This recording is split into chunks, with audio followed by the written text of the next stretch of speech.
আবার historical and beautiful Bangladesh YouTube চ্যানেলে আপনাদের সবাইকে স্বাগতম। আজ আমরা কথা বলবো সবুজ বাঁশবোরা সাপটি নিয়ে। এই প্রজাতির সাপেরা নির্জন এবং নিশাচর হয়। এরা শিকার এবং শিকারী প্রাণীদের থেকে লুকিয়ে থাকার জন্য এদের ছদ্মবেশের উপর নির্ভর করে এবং দীর্ঘ সময়ের জন্য গতিহীন থাকে। সবুজ বাঁশবোরা সাপের প্রজাতি বাঁশ বন, নিম্নভূমি এবং পাহাড়ি বন এবং কৃষি অঞ্চল সহ বিভিন্ন আবাসস্থলে পাওয়া যায়। সমস্ত পিট ভাইপারের মতো এরাও বিষাক্ত। এর বিষে এনজাইম এবং টক্সিনের একটি শক্তিশালী মিশ্রণ আছে যা ব্যথা, ফোলাভাব এবং টিস্যুর ক্ষতির কারণ হতে পারে।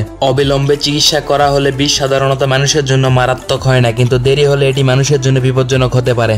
সবুজ বাঁশবোরা একটি মাঝারি আকারের সাপ, সাধারণ দৈর্ঘ্য 70 সেন্টিমিটার পর্যন্ত বৃদ্ধি পায়। এর একটি ত্রিভুজ আকৃতির মাথা এবং একটি পাতলা শরীর আছে। সাপটির গায়ের উপরের অংশ ঘন সবুজ, মাথার পাশ এবং চোখের নিচের অংশ হলুদ অথবা ফ্যাকাশে সবুজ রঙের হয়। তবে এই জাতের পুরুষ সাপের নিচের অংশে হালকা ডোরা এবং গায়ের রং গাঢ় সবুজ রঙের হয়ে থাকে। এরা বৃক্ষচারী সাপ, কিন্তু খাদ্যের জন্য আবার মাটিতেও নেমে আসে। এই প্রজাতির সাপের খাদ্যাভ্যাসের তালিকায় রয়েছে গিরগিটি, ব্যাঙ, ছোট স্তন্যপায়ী প্রাণী, এমনকি পাখিও।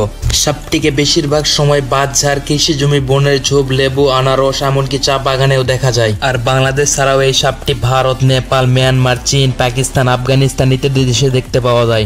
সাপটি দেখতে খুবই সুন্দর, কিন্তু এই সাপটি খুবই বিষাক্ত একটি সাপ। তাই এই সাপ থেকে আমরা সবাই দূরে থাকার চেষ্টা করি। তাই আমাদের উচিত সাপ সম্পর্কে ধারণা রাখা, কারণ সাপ পরিবেশের জন্য খুব গুরুত্বপূর্ণ একটি প্রাণী। সাপ সম্পর্কে ধারণা থাকলে আমরা বুঝতে পারবো কোন সাপটি বিষধর এবং কোন সাপটি বিষধর না। সাপ পরিবেশের ভারসাম্য রক্ষার পাশাপাশি পরিবেশের সৌন্দর্য বৃদ্ধি করে। তাই আমাদের সকলে উচিত সাপ সম্পর্কে ধারণা রাখা এবং উপকারী সাপ মারা থেকে বিরত থাকা।